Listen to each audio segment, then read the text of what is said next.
ಇನ್ನು ಯಾವುದಾದ್ರೂ ಒಂದು ಸಭೆ ಸಮಾರಂಭಗಳಲ್ಲಿ ನೀವು ಆ ವೇದಿಕೆಗಳನ್ನು ಬಳಸ್ಕೊಳ್ಳುವಾಗ ಯಾವ ರೀತಿಯಾದಂತಹ ಸಿದ್ಧತೆಗಳನ್ನು ಮಾಡ್ಕೊಳ್ತೀರಿ? ಒಂದು ಭಾಷಣಕ್ಕಾಗಿರ್ಬೋದು ಅಥವಾ ಒಂದು ಆ ಸಭೆಯ ಒಂದು ರೂಪುರೇಷೆಗಳನ್ನು ಹೇಗೆ ನೀವು ರೂಪಿಸ್ತೀರಿ ಅನ್ನೋದನ್ನು ಒಂದು ಪ್ಲ್ಯಾನನ್ನು ಮಾಡ್ತೀರಲ್ಲ, ಸೊ ಆ ವಿಚಾರವಾಗಿ ಹೇಳುವಾಗ ಇಲ್ಲಿ ಒಂದಷ್ಟು ಅಂಶಗಳನ್ನು ಇಲ್ಲಿ ಕೊಡ್ತಾ ಹೋಗ್ತಾರೆ ನಿಮಗೆ. ಇದು ನಿಮ್ಮ ಏನು ಅಫಿಷಿಯಲ್ ಫೀಲ್ಡಲ್ಲಿ ಅಂದರೆ ನೀವು ಕೆಲಸ ಉದ್ಯೋಗದ ಕ್ಷೇತ್ರದಲ್ಲಾಗಿರ್ಬೋದು ಅಥವಾ ನಿಮ್ಮ ಶಾಲಾ ಕಾಲೇಜುಗಳಲ್ಲಾದರೂ ಆಗಿರಬಹುದು. ನೀವು ಜವಾಬ್ದಾರಿಗಳನ್ನು ತಗೊಂಡ ಮೇಲೆ ನೀವು ಆ ವೇದಿಕೆಗಳನ್ನು ಹೇಗೆಲ್ಲ ನಿಮ್ಮ ಅಂದಾಜಿಗೆ ಬರುವ ಹಾಗೆ ನೀವು ನಿಮ್ಮ ಕಲ್ಪನೆಗೆ ಒದಗುವ ಹಾಗೆ ನೀವು ಸಿದ್ಧತೆಗಳನ್ನು ಮಾಡ್ಕೊಳ್ತೀರಿ, ಅದಕ್ಕೆ ಪೂರ್ವಭಾವಿಯಾಗಿ ಏನೇನು ತಯಾರಿಗಳನ್ನು ಮಾಡ್ಕೊಳ್ಬೇಕು ಅನ್ನುವಂತಹ ವಿಚಾರಗಳನ್ನು ಇಲ್ಲಿ ಅರ್ಥೈಸ್ಕೊಳ್ಬೇಕಾಗುತ್ತೆ. ಅದರಲ್ಲಿ ಅತಿ ಮುಖ್ಯವಾದಂತಹ ವಿಚಾರಗಳೇನಪ್ಪ ಅಂತ ಹೇಳಿದ್ರೆ, ಕಾರ್ಯಕ್ರಮದ ಸಿದ್ಧತೆಗಳನ್ನು ಮಾಡ್ಕೊಳ್ಬೇಕು. ನೀವು ಕಾರ್ಯಕ್ರಮದ ಸಿದ್ಧತೆಗಳನ್ನು ಮಾಡ್ಕೊಳ್ಬೇಕಾಗುತ್ತೆ, ಒಂದು ಪಟ್ಟಿಗಳನ್ನು ಮಾಡ್ಕೊಳ್ಬೇಕಾಗತ್ತೆ. ಅದರ ಪ್ರಕಾರವಾಗಿ ನೀವು ಒನ್ ಬೈ ಒನ್ ಅದನ್ನು ಅರೇಂಜ್ ಮಾಡ್ತಾ ಹೋಗಬೇಕು. ಅದಕ್ಕಿಂತ ಮುಂಚೆ ಏನು ಮಾಡಬೇಕು ನೀವು ಆ ಸಿದ್ಧತೆಗಳಲ್ಲಿ ಅಂತ ಹೇಳಿದ್ರೆ, ಮೊದಲನೇದಾಗಿ ಪೂರ್ವಭಾವಿ ಸಭೆಯನ್ನು, ಮೀಟಿಂಗ್ಗಳನ್ನು ನೀವು ಕರಿಬೇಕು. ಕರೆದು ಅದರಲ್ಲಿ ಚರ್ಚೆಯನ್ನು ಮಾಡಬೇಕು. ರೂಪುರೇಷೆಗಳನ್ನು ಯಾವ್ಯಾವ ರೀತಿಯಲ್ಲಿ ನಾವು ಅದನ್ನು ಸಿದ್ಧತೆಗಳನ್ನು ಮಾಡಿಕೊಳ್ಬೇಕು ಅನ್ನುವಂಥದ್ದು.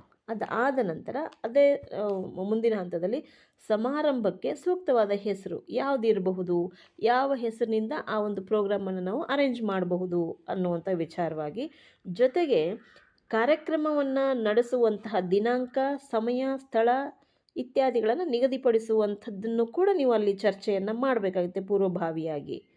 ಜೊತೆಗೆ ಆ ಒಂದು ಫಂಕ್ಷನ್ಗೆ ಅಥವಾ ಒಂದು ಸಭೆಗೆ ಅಥವಾ ಸಮಾರಂಭಕ್ಕೆ ಯಾವ ಯಾವ ವ್ಯಕ್ತಿಗಳು ಅಂದರೆ ಸೋರ್ಸ್ ಪರ್ಸನ್ಗಳಂತ ಇರ್ತಾರಲ್ಲ, ಅವರನ್ನು ಯಾವ ಸಭೆಯನ್ನು ಮಾಡ್ತಾಯಿದ್ರಿ, ಯಾವ ವಿಚಾರವಾಗಿ ಮಾಡ್ತಾಯಿದ್ದೀರಿ, ಅದಕ್ಕೆ ಸೂಟ್ ಆಗುವಂತಹ ವ್ಯಕ್ತಿಯನ್ನು ನೀವು ಕರಿಬೇಕಾಗತ್ತೆ. ಅಂತಹ ವ್ಯಕ್ತಿಗಳ ಹೆಸರುಗಳನ್ನು ಒಂದು ಪಟ್ಟಿ ಮಾಡಬೇಕಾಗುತ್ತೆ ನೀವು, ಹೌದಲ್ವಾ? ಸೊ ಅದರಲ್ಲಿ ವಿಶೇಷ ಆಹ್ವಾನಿತರು ಯಾರ್ಯಾರಿರ್ತಾರೆ ನಿಮ್ಮ ಕ್ಷೇತ್ರಕ್ಕಾಯಿತು ಅಂತ ಹೇಳಿದ್ರೆ, ವ್ಯಾಪಾರದ ಪಾಲುದಾರರಾಗಿರ್ಬೋದು ಅಥವಾ ಗ್ರಾಹಕರ ಪ್ರತಿನಿಧಿಗಳಾಗಿರಬಹುದು. ಸೊ ಈ ಥರದ ವಿಚಾರಗಳು. ಸೊ ಈ ರೀತಿ ಈ ಮೇಲಿನ ಅಂಶಗಳನ್ನು ಅಂತಿಮಗೊಳಿಸಿದ ನಂತರದಲ್ಲಿ ಕಾರ್ಯಕ್ರಮದ ಆಹ್ವಾನ ಪತ್ರಿಕೆಯನ್ನು ಸಿದ್ಧಪಡಿಸೋದು, ಹೌದಲ್ವಾ? ಅಂದರೆ ಪೂರ್ವ ತಯಾರಿ ಹೇಗಿರಬೇಕು ಅಂತ, ಫಸ್ಟ್ ಆಫ್ ಆಲ್ ನೀವು ವೇದಿಕೆಯನ್ನು ಬಳಸ್ಕೊಳ್ಳೋದಕ್ಕೆ ಮತ್ತು ಅದರ ಪ್ರಾಮುಖ್ಯತೆಯನ್ನು ಅರ್ಥಕೊಳ್ಬೇಕಾಗುತ್ತೆ. ಅದರ ವಿಚಾರವಾಗಿ ಒಂದು ಮೀಟಿಂಗನ್ನು ಕರಿತೀರಿ. ಆ ಮೀಟಿಂಗನ್ನು ಕಂಡಕ್ಟ್ ಮಾಡಿದ್ಮೇಲೆ ಅಲ್ಲಿ ಚರ್ಚಿಸಬೇಕಾದಂಥ ಅಂಶಗಳು ಯಾವ್ಯಾವುದು ಅಂದರೆ, ಆ ಒಂದು ಸಭೆಗೆ ಅಥವಾ ಆ ಒಂದು ಫಂಕ್ಷನ್ಗೆ ಏನು ಹೆಸರಿಡಬೇಕು ಅನ್ನುವಂಥದ್ದಾಗಿರ್ಬೋದು, ಯಾವತ್ತು, ಯಾವ ದಿನಾಂಕದಲ್ಲಿ, ಯಾವ ಸ್ಥಳದಲ್ಲಿ ಅನ್ನುವಂಥದ್ದನ್ನು ನಿಗದಿಪಡಿಸುವಂಥದ್ದಾಗಿರ್ಬೋದು, ಮತ್ತು ಆ ಕಾರ್ಯಕ್ರಮಕ್ಕೆ ಸಂಬಂಧಪಟ್ಟ ಹಾಗೆ ಇರುವಂತಹ ಗಣ್ಯ ವ್ಯಕ್ತಿಗಳು ಯಾರ್ಯಾರು ಇರ್ತಾರೆ ಅನ್ನೋದನ್ನು ಪಟ್ಟಿ ಮಾಡಿಕೊಳ್ಬೇಕಾಗುತ್ತೆ. ಆ ಪಟ್ಟಿಯಲ್ಲಿ ಆಯ್ಕೆ ಮಾಡಿಕೊಳ್ಳುವಂತಹ ವಿಶೇಷ ಆಹ್ವಾನಿತರು ಯಾರ್ಯಾರು ಇರ್ತಾರೆ, ಆ ಒಂದು ಸಭೆಗೆ ಹೊಂದಿಕೊಳ್ಳುವಂಥ ವ್ಯಕ್ತಿಗಳು, ವ್ಯಾಪಾರಸ್ಥರು, ಬಿಸ್ನೆಸ್ ಮ್ಯಾನ್ಗಳಾಗಿರ್ಬೋದು ಅಥವಾ ಕಸ್ಟಮರ್ ಕಡೆಯಿಂದ ಯಾರಾದರೂ ಒಬ್ಬರು ಇರ್ಬೋದು. ಸೊ ಎರಡೂ ಕಡೆಯ ಚರ್ಚೆಗಳಾಗಬೇಕಲ್ಲ, ಸೊ ಆ ವಿಚಾರವಾಗಿ. ಅದು ಆದಮೇಲೆ ಇನ್ವಿಟೇಷನ್ ಕಾರ್ಡ್ಗಳನ್ನು ಪ್ರಿಂಟ್ ಹಾಕಿಸುವಂಥ ಒಂದು ಕಾರ್ಯವನ್ನು ಮಾಡಬೇಕಾಗುತ್ತೆ. ಅದನ್ನು ಕರಪತ್ರಗಳು ಅಂಥೇಳಿ ಕರೀತಾರೆ. ಜೊತೆಗೆ ಮಾಧ್ಯಮಗಳನ್ನು ಕೂಡ ನೀವು ಆಹ್ವಾನಿಸ್ಲಿಕ್ಕಿರುತ್ತೆ, ಏಕೆಂದರೆ ಅಡ್ವರ್ಟೈಸ್ಮೆಂಟ್ ಮೇನ್ ಇಂಪಾರ್ಟೆಂಟ್ ಅಲ್ಲ. ಸೊ ಹಾಗಾಗಿ ಅದರಲ್ಲಿ ಡಿಜಿಟಲ್ ಪ್ರಚಾರಕರಾಗಿರ್ಬೋದು ಅಥವಾ ಬ್ರ್ಯಾಂಡ್ ಗೌರವ ಹೆಚ್ಚಿಸೋದಕ್ಕಾಗಿ ಉಪಯುಕ್ತವಾದಂಥ ಮಾಹಿತಿಗಳನ್ನು ಕ್ರೋಢೀಕರಿಸಿ ಅದನ್ನು ಹೇಳುವಂತಹ, ಪ್ರಚಾರವನ್ನು ಮಾಡುವಂಥ ಆ ಒಂದು ಕೌಶಲ್ಯ ನಿಮಗೆ ಗೊತ್ತಿರಬೇಕಾಗುತ್ತೆ.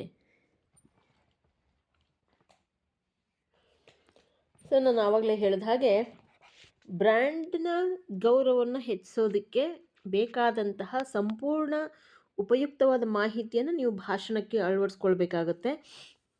ಸೊ ಅದರ ಪ್ರಾಮುಖ್ಯತೆ ಹೇಗಿರಬೇಕು, ಆ ಭಾಷಣದ ಅಥವಾ ನಿಮ್ಮ ಮಾತಿನ ಶೈಲಿ ಹೇಗಿರಬೇಕು ಅಂತ ಹೇಳಿದ್ರೆ, ನೀವು ಗ್ರಾಹಕರನ್ನ ಉದ್ದೇಶಿಸಿ ಏನು ನಿಮ್ಮ ಪ್ರಾಡಕ್ಟ್ ಬಗ್ಗೆ ಅಥವಾ ನಿಮ್ಮ ಬ್ರ್ಯಾಂಡ್ ಬಗ್ಗೆ ಅವ್ರಿಗೆ ನಂಬಿಸೋದಕ್ಕೆ ಹೋಗ್ತಾ ಇರ್ತೀರಿ, ಆ ಭಾಷಣ ಅತ್ಯಂತ ಸ್ಪಷ್ಟವಾಗಿ ವಿವರಿಸುವ ಹಾಗಿರಬೇಕು. ಜೊತೆಗೆ ಯಾವ ವಿಚಾರವನ್ನು ಹೇಳ್ತಾ ಇದ್ದೀರಿ ಅದರ ಬಗ್ಗೆ ನಿಮಗೆ ಸಂಪೂರ್ಣವಾದಂಥ ಒಂದು ನಿಯಂತ್ರಣ ಇರಬೇಕಾಗುತ್ತೆ. ಜೊತೆಗೆ ಈ ಉತ್ಪನ್ನವನ್ನು ನೀವು ತಯಾರಿಸಿದ ಕಾರಣ ಏನು, ಉದ್ದೇಶ ಏನು ಅಂತ ಅರ್ಥ ಆಗ್ತಾ ಇದೆಯಾ? ಸೊ ಅದರ ಉದ್ದೇಶ ಏನು, ಕಾರಣ ಏನು, ಆ ಒಂದು ವಸ್ತುವಿನ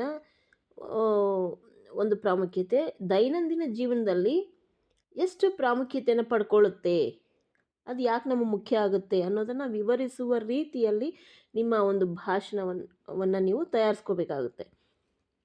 ಯಾವ ಮಟ್ಟಕ್ಕೆ ಅಂತ ಹೇಳಿದ್ರೆ, ನೀವು ಯಾವ ಬ್ರ್ಯಾಂಡ್ನ ಬಗ್ಗೆ ಮಾಹಿತಿಯನ್ನು ಕೊಡ್ತಾ ಇದ್ದೀರಿ ನಿಮ್ಮ ಭಾಷಣದಲ್ಲಿ, ಆ ಒಂದು ಬ್ರ್ಯಾಂಡ್ ಮೇಲೆ ಗ್ರಾಹಕರಿಗೆ ನಂಬಿಕೆ ನಿರ್ಮಾಣವಾಗುವ ರೀತಿಯಲ್ಲಿ ಇರಬೇಕು. ಅಂದರೆ ಸಮರ್ಪಕವಾಗಿ ತಯಾರಿಸಿದಂತಹ ಆ ಒಂದು ಭಾಷಣ ಕಂಪನಿಯ ದೃಷ್ಟಿಕೋನವನ್ನು ಏನಿದೆ ಅನ್ನೋದನ್ನು ಹೇಳುವಂಥದ್ದು, ಮತ್ತು ಅದರಲ್ಲಿರುವ ನೈತಿಕತೆ, ಆ ಕಂಪನಿ ಹೊಂದಿರತಕ್ಕಂಥ ನೈತಿಕ ವಿಚಾರಗಳು ಏನೇನು, ಆ ಉತ್ಪನ್ನದ ಮೇಲೆ ನಂಬಿಕೆ ಹೇಗೆ ಉಂಟು ಮಾಡಬೇಕು ಅನ್ನೋದನ್ನು ನೀವು ಗ್ರಹಿಸಿಕೊಂಡು ಅದನ್ನು ಮೊದಲೇ ತಯಾರಿಯನ್ನು ಮಾಡಿಕೊಳ್ಬೇಕಾಗುತ್ತೆ. ಅದು ಆದಮೇಲೆ ಕಂಪನಿ ಸದಾ ತನ್ನ ಗುಣಮಟ್ಟವನ್ನು, ಮೌಲ್ಯಗಳನ್ನು ಇಟ್ಕೊಂಡು ನವೀನತೆಗೆ ಬದ್ಧವಾಗಿ ಅದನ್ನು ಮಾರ್ಪಾಡನ್ನು ಮಾಡ್ಕೊಳ್ತಾ ಗ್ರಾಹಕರೊಂದಿಗೆ ಹೊಂದಿಕೊಳ್ಳುವಂತಹ ಅಥವಾ ಗ್ರಾಹಕರಿಗೆ ಸಮರ್ಪಕವಾಗಿ ಅದು ಸೂಟ್ ಆಗುವ ರೀತಿಯಲ್ಲಿ ನಾವು ನಿರ್ಮಿಸ್ತೀವಿ ಅಂತ ಹೇಳಿ ನಂಬಿಕೆಯನ್ನು ನಿರ್ಮಾಣ ಮಾಡುವ ರೀತಿಯಲ್ಲಿ ಇರಬೇಕಾಗುತ್ತೆ ನಿಮ್ಮ ಒಂದು ಭಾಷಣ ಅಥವಾ ಒಂದು ಮಾತುಗಾರಿಕೆ. ಜೊತೆಗೆ ಅದನ್ನು ಕೇಳುವಂತಹ ಶ್ರೋತೃಗಳು ಇದಾರಲ್ಲ, ಅವರಲ್ಲಿ ನೀವು ಆಡುವ ಮಾತು ಜಾಗೃತಿಯನ್ನು ಮೂಡಿಸೋದ್ರ ಜೊತೆಗೆ ಉತ್ಸಾಹವನ್ನು ಕೂಡ ಹೆಚ್ಚಿಸುವ ರೀತಿಯಲ್ಲಿ ಇರಬೇಕು ಅನ್ನುವಂಥದ್ದನ್ನು ಇಲ್ಲಿ ಹೇಳೋ ಪ್ರಯತ್ನವನ್ನು ಮಾಡ್ತಾ ಇದ್ದಾರೆ. ಅಂದರೆ ನಿಮ್ಮ ಭಾಷಾ ಶೈಲಿ ಯಾವ ಮಟ್ಟಕ್ಕೆ ಇರಬೇಕು ಮಾತುಗಾರಿಕೆ, ಜೊತೆಗೆ ಅದು ಹೆಚ್ಚಾಗಿ ಧನಾತ್ಮಕವಾದಂದರೆ ಪಾಸಿಟಿವ್ ಎನರ್ಜಿಯನ್ನೇ ಕೊಡುವ ರೀತಿಯಲ್ಲಿ ಇರಬೇಕು. ಪಾಸಿಟಿವ್ ಎಫೆಕ್ಟ್ ಇರಬೇಕು ನಿಮ್ಮ ಮಾತಿನಲ್ಲಿ. ಅವ್ರು ಕೇಳುವಾಗ ಹೌದು ಅಂತ ನಂಬಿಕೆ ಬರಬೇಕು ನಿಮ್ಮಲ್ಲಿ. ಆ ರೀತಿಯಾಗಿ ನೀವು ಆ ಮಾತುಗಾರಿಕೆಯನ್ನು ಕಲಿಬೇಕಾಗುತ್ತೆ ಅಥವಾ ಅಳವಡಿಸ್ಕೋಬೇಕಾಗುತ್ತೆ ನಿಮ್ಮ ಭಾಷಣದಲ್ಲಿ. ಜೊತೆಗೆ ಸುಲಭವಾಗಿ ಅರ್ಥ ಆಗಬೇಕದು. ಸುಲಭವಾಗಿ ಅರ್ಥ ಆಗಬೇಕು ಅಂದರೆ ಸುಮ್ಮನೆ ಈಸಿಯಾಗಿ ಹೇಳ್ಬಿಡೋದು ಅಂತಲ್ಲ, ಆ ಭಾಷಾ ಶೈಲಿಯೇ ಹಾಗೆ. ಅತಿ ವಿಶಿಷ್ಟವಾದಂತಹ ಪದ ಬಳಕೆಗಳನ್ನು ಬಳಸ್ಕೊಂಡು ನೀವು ಸರಳವಾಗುವ ರೀತಿಯಲ್ಲಿ ಸರಳೀಕರಣಗೊಳಿಸಿ ಅದನ್ನು ಗ್ರಾಹಕರಿಗೆ ತಲುಪಿಸುವ ಜವಾಬ್ದಾರಿ ನಿಮ್ಮ ಮೇಲೆ ಇರುತ್ತೆ. ಅವರ ಮನಸ್ಸನ್ನು ಗೆಲ್ಲುವಂತಹ ಶಕ್ತಿ ನಿಮ್ಮ ಮಾತಿಗೆ ಬರಬೇಕಾಗುತ್ತೆ. ಅದು ಒಂದು ದಿನಕ್ಕೆ ಬರುವಂಥದ್ದಲ್ಲ, ಒಂದು ಸರಿ ಪ್ರಾಕ್ಟೀಸ್ ಮಾಡಿದ್ರೆ ಬರುವಂಥದ್ದಲ್ಲ. ಸದಾ ಅದರ ದಿಕ್ಕಿನ ಎಡೆಗೆ ನಿಮ್ಮ ಮನಸ್ಸನ್ನು ಕೇಂದ್ರೀಕರಿಸಿಕೊಂಡು ಪ್ರಯತ್ನ ಪಟ್ಟಾಗ ಮಾತ್ರ ಅದು ಸಾಧ್ಯ ಆಗುತ್ತೆ.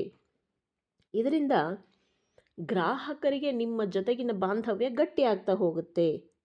ಇದು ದೀರ್ಘಕಾಲದವರೆಗೂ ಕೂಡ ವ್ಯವಹಾರಗಳನ್ನು ಮುಂದುವರಿಸ್ಕೊಂಡು ಹೋಗೋದಕ್ಕೆ ಸಹಾಯವನ್ನು ಮಾಡುತ್ತೆ ಅನ್ನುವಂಥದ್ದು. ಹಾಗಾಗಿ ನೀವು ಮುಖ್ಯವಾಗಿ ಒಂದು ಭಾಷಣವನ್ನು ಮಾಡಬೇಕು ಒಂದು ವಿಚಾರವಾಗಿ ಅಂತಂದರೆ, ಮೊದಲು ನೀವು ಯಾವ ವಿಷಯವನ್ನು ಆಯ್ಕೆ ಮಾಡ್ಕೊಳ್ತೀರಿ ಅದು ಸರಿಯಾಗಿರಬೇಕು. ಆ ಸರಿಯಾದಂತಹ ವಿಚಾರಕ್ಕೆ ಸಂಬಂಧಪಟ್ಟ ಹಾಗೆ ಎಲ್ಲ ದಿಕ್ಕಿನಿಂದಲೂ ಕೂಡ ನಿಮಗೆ ಅದರ ಬಗ್ಗೆ ಜ್ಞಾನ ಇರಬೇಕಾಗುತ್ತೆ. ಅದಕ್ಕೆ ಅದರೊಂದಷ್ಟು ಲಕ್ಷಣಗಳನ್ನು ಇಲ್ಲಿ ಕೊಡ್ತಾ ಹೋಗ್ತಾರೆ. ಮೊದಲಿಗೆ ಸ್ಪಷ್ಟತೆ, ಕ್ಲಾರಿಟಿ ಇರಬೇಕು ಅಂತ. ಯಾವ ವಿಚಾರವಾಗಿ ನೀವು ಹೇಳೋದಕ್ಕೆ ಹೋಗ್ತಾ ಇದ್ದೀರಿ ಆ ವಿಷಯದ ಬಗ್ಗೆ ಸಂಪೂರ್ಣವಾದ ಒಂದು ಸ್ಪಷ್ಟತೆ ನಿಮ್ಮಲ್ಲಿ ಇರಬೇಕಾಗುತ್ತೆ.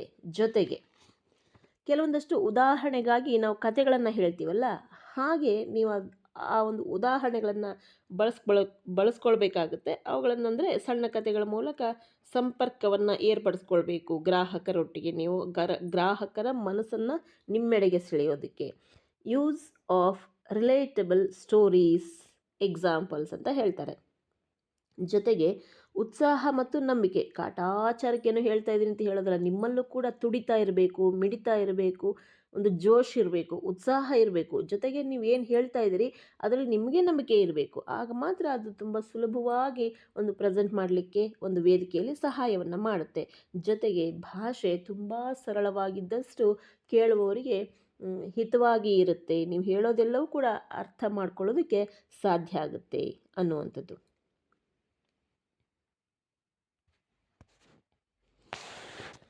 ಅವುಗಳೊಟ್ಟಿಗೆ ಇನ್ನೂ ಗಮನಿಸಬೇಕಾದಂತಹ ಕೆಲವೊಂದಷ್ಟು ವಿಚಾರಗಳು ಏನಪ್ಪ ಅಂತ ಹೇಳಿದ್ರೆ, ವೇದಿಕೆಗಳಲ್ಲಿ ನೀವು ಬಳಸುವಂತಹ ಮಾತಿನ ಸ್ವರೂಪ ಮತ್ತು ಪ್ರಾಮುಖ್ಯತೆ ಏನಾಗಬಹುದು ಅನ್ನೋದು ನಿಮಗೆ ಚೆನ್ನಾಗಿ ಅದರ ಬಗ್ಗೆ ಅರಿವಿರಬೇಕಾಗುತ್ತೆ.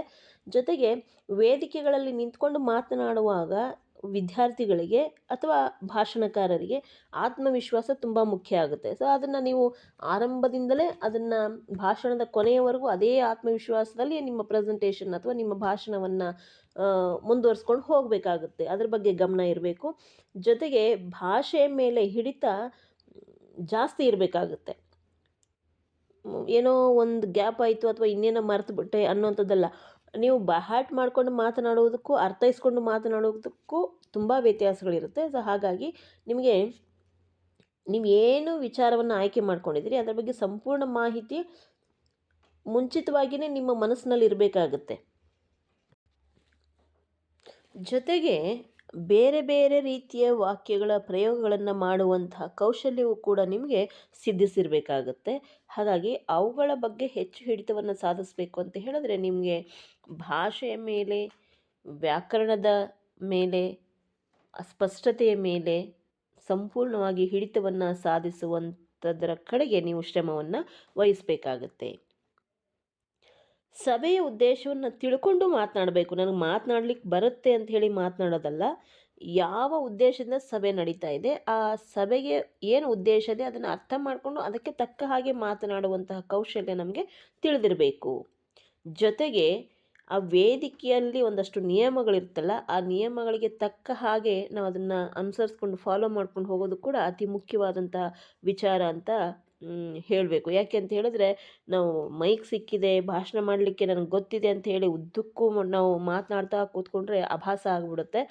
ಅದು ತಪ್ಪು ಅಂತಲೂ ಕೂಡ ಅನಿಸುತ್ತೆ. ಯಾಕೆ ಸರಿ ಬರೋದಿಲ್ಲ ಅದು. ಹಾಗಾಗಿ ನಮ್ಮ ವ್ಯಕ್ತಿತ್ವಕ್ಕೆ ಏನು ಸೂಟ್ ಆಗುತ್ತೆ ಅಷ್ಟನ್ನು ಮಾತ್ರ ನಾವು ಹೇಳಿದ್ದೆಲ್ಲವೂ ಅರ್ಥವಾಗುವ ರೀತಿಯಲ್ಲಿ, ಕಡಿಮೆ ಮಾತಾಡಿದ್ರೂ ಪರವಾಗಿಲ್ಲ, ಉದ್ದೇಶ ನಿಖರವಾಗಿರಬೇಕು ಅನ್ನುವಂಥದ್ದನ್ನು ನಾವು ಅಭ್ಯಾಸ ಮಾಡಿಕೊಂಡ್ರೆ ಉತ್ತಮ. ಜೊತೆಗೆ ವೇದಿಕೆಯಲ್ಲಿ ಮಾತನಾಡುವಾಗ ಗಮನಿಸಬೇಕಾದಂಥ ಅಂಶಗಳು ಏನೇನಪ್ಪ ಅಂತ ಹೇಳಿದ್ರೆ, ಭಾಷೆಯಲ್ಲಿ ಆ ಉಚ್ಚಾರ ಇದೆಯಲ್ಲ ಅದು ಅತ್ಯಂತ ಸ್ಪಷ್ಟವಾಗಿರಬೇಕು ಅಂತ ಒಂದು. ಜೊತೆಗೆ ನಾವು ಏನು ಸಂದೇಶವನ್ನು ಹೇಳೋ ಪ್ರಯತ್ನ ಮಾಡ್ತಾ ಇದ್ದೀವಿ ಅದರಲ್ಲಿ ಸ್ಪಷ್ಟತೆ ಇರಬೇಕು. ಜೊತೆಗೆ ವ್ಯಾಕರಣ, ಭಾಷಾ ಬಳಕೆಯಲ್ಲಿ ವ್ಯಾಕರಣಗಳು ಬರುತ್ತಲ್ಲ ಅದು ಶುದ್ಧವಾಗಿರಬೇಕು. ಮತ್ತು ಕ್ರಮಬದ್ಧವಾದಂತಹ ಪದಗಳ ಪ್ರಯೋಗಕ್ಕೆ ನಾವು ನಮ್ಮನ್ನು ತೊಡಗಿಸ್ಕೊಳ್ಬೇಕು. ಆ ಕೇಳುವವರಿದಾರಲ್ಲ, ಶ್ರೋತೃಗಳಿದಾರಲ್ಲ, ಅವರೊಟ್ಟಿಗೆ ಸಂಪರ್ಕ ಸಾಧಿಸಲಿಕ್ಕೆ ಈ ಭಾಷಣವೇ ಅಥವಾ ಮಾತೇ ಸೇತುವೆಯಾಗೋದ್ರಿಂದ ನಾವು ಅದನ್ನು ಸ್ಪಷ್ಟವಾಗಿ, ಶುದ್ಧವಾಗಿ, ವ್ಯಾಕರಣಬದ್ಧವಾಗಿ, ಕ್ರಮಬದ್ಧವಾಗಿ ಮಾತನಾಡ್ತಾ ಹೋಯಿತು ಅಂತ ಹೇಳಿದ್ರೆ ಖಂಡಿತವಾಗ್ಲೂ ಆ ಕೇಳುಗರಿಗೂ ಕೂಡ ಅದು ಖುಷಿಯನ್ನು ಕೊಡುತ್ತೆ. ಮತ್ತು ಅದನ್ನು ಕೇಳಬೇಕು ಅನ್ನೋ ಮನಸ್ಥಿತಿಗೆ ಅವರು ಕೂಡ ಬರ್ತಾರೆ. ಜೊತೆಗೆ ಸಮಯ ಪಾಲನೆ ಅತಿ ಮುಖ್ಯ. ಎಷ್ಟು ಬೇಕಾದರೂ ಮಾತಾಡ್ಬಿಡ್ತೀನಿ, ನನಗೆ ಮಾತಾಡೋಕ್ಕೆ ಬರುತ್ತೆ ಅನ್ನೋದಲ್ಲ. ಎಷ್ಟು ಬೇಕೋ ಅಷ್ಟು, ನಮಗೆ ಕಮ್ಮಿ ಸಮಯ ಇತ್ತು ಅಂದರೂ ಅದನ್ನು ಹೆಚ್ಚು ಪರಿಣಾಮಕಾರಿಯಾಗಿ ಮಾತನಾಡುವಂಥ ಕೌಶಲ್ಯ ನಮಗಿತ್ತು ಮಾತುಗಾರಿಕೆಯಲ್ಲಿ ಅಂದರೆ ನಾವು ಕಡಿಮೆ ಮಾತಾಡೋದು ಕೂಡ ಹೆಚ್ಚು ಪ್ರಭಾವವನ್ನು ಬೀರುತ್ತೆ ಅದು. ಸೊ ಅದರ ಕಡೆಗೆ ನಾವು ಹೆಚ್ಚು ಗಮನವನ್ನು ಕೊಡಬೇಕಾಗುತ್ತೆ.